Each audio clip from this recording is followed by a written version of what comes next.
Why can't I stick to something? Why can't I focus? Why do doorknobs hate me? These are the true questions in life. The life of the ADHD. It's kind of annoying, I know, but it's not that scary. It's just something that will hinder your life and success in every possible way. I never really thought I had a problem. Well, except for the ones I just described above. I always thought I had a problem. Yay! But usually it was just like lack of dedication, lack of passion, or lack of discipline. Part of this was true, but part of it was just the way my brain has always been wired. To seek dopamine rewarding activities. A new phone, a new job, a new random bit of information I just found on the biology of flies while I was supposed to log into my school's e-learning platform. But do you know if flies breathe?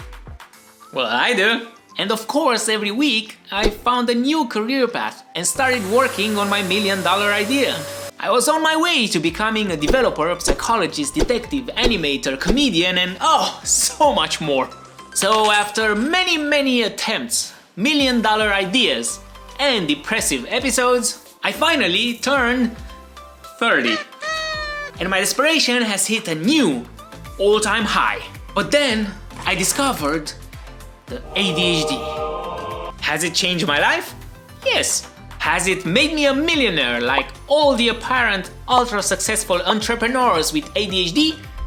Not even close. I have always had a strong curiosity for a lot of things, especially new things. Where I lacked the most was in the discipline and seeing something through department. That new thing was new for a couple days or weeks. Afterwards, it was not new anymore. It was boring. So of course, at some point you will start to worry. Life keeps going, but there's no end in sight for you. No job you can hold, no interest that will capture your attention for more than a month. Everyone else is moving forward. You are stuck. And it's really difficult, especially when you're doing all you can and try everything you can think of. You are trying to make the 7th schedule plan this month. You are trying to make a list of whys, because you need a strong why to keep going, right? Well, no why seems to be strong enough. No schedule seems to get followed, and you're just sitting there, overwhelmed with all the highs and lows. Every new idea is that sure thing that's going to stick. You really believe it. There's no doubt about it. You finally got it. No one in the history of mankind can gaslight themselves as consistently as a person with ADHD. And at some point, doubt starts to set in. Every new idea that appears starts to get treated with more and more doubt and skepticism. And at some point, it's not about exploring anymore, because you just want something to stick already. Now, every new idea will go through this filter of distrust. And if it seems like it's just a random idea that has a low potential of success, you won't do it. But eventually you might realize you need some help. For some, it's going to be talking to friends and family. But for others like me, it's therapy. In these therapy sessions, which go very smoothly by the way,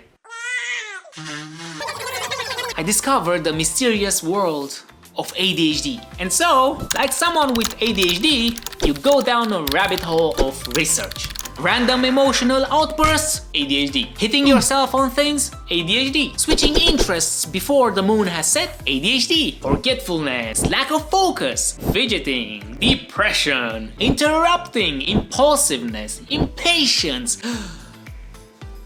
All of a sudden, my whole life, my personality, everything is ADHD. Who am I then? Just a generic ADHD person? Do I even have my own unique personality traits? These are some really difficult questions, especially if you are the type of person who does not know who they are, which happens to a lot of people with this disorder. What I found is that if you start peeling off layer after layer, eventually you'll reach your true self, your core. It takes time and patience, but eventually you'll find who you are. Your personality is unique to you, and ADHD is a part of it. I might switch between interests like any other ADHDer, but the interest that I choose and where I choose to stop, that's all me. I think it's a good start to begin being aware of your actions, choices, and motivations. Now, even after getting diagnosed and understanding that ADHD is just something I should accept about myself, it's not that simple. I still struggle with the same things every day. You'll talk to me while I simultaneously follow another thread in my head. Sometimes I can multitask so well that I keep both going.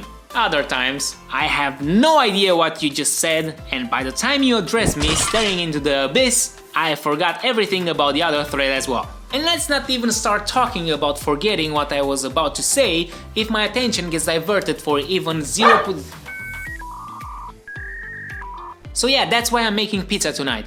As humans, we also tend to look for something or someone to blame when things go wrong instead of being accountable and taking responsibility. What we shouldn't do is use it as an excuse for shitty behavior. Even if I have an emotional outburst, I'll need to practice to recognize it and slowly change it into something more stable, more positive. And it's still easy to fall into depression. Even if I know I'm more prone to it through this disorder, I still have to put systems in place that will help me avoid it or bring me back quicker. It's a lot of practice. And one of the things that help me be more sane, it's also the thing I hate the most. Journaling! Oh god. I am already struggling doing basic shit. You think I have the will necessary to write every day? No. It helps to think that it's something that I do for myself.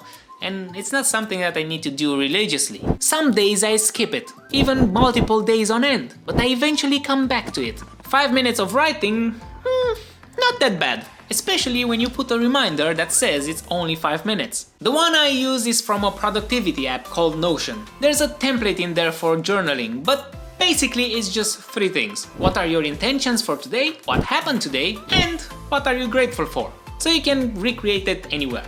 Doing this will start moving you into a more balanced state, one where you are more in tune with your emotions and focus on the good things in life. As a bonus, add a moods check into it by using the emotions wheel. Accepting myself, not being critical and loving everything I am has always been something I've struggled with, but I've definitely become much better at it.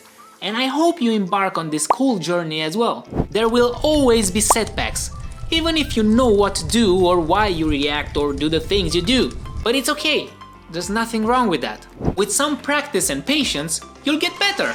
For example, think of depression like your new self trying to accept this better version of you and let go of your older self. You know, things like that to shift your perspective into a more positive one. And of course you will doubt yourself and try out different things.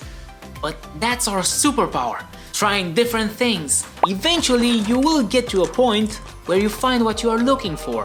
What seems to stick for me is YouTube. It's my creative outlet and I seem to want it in my life.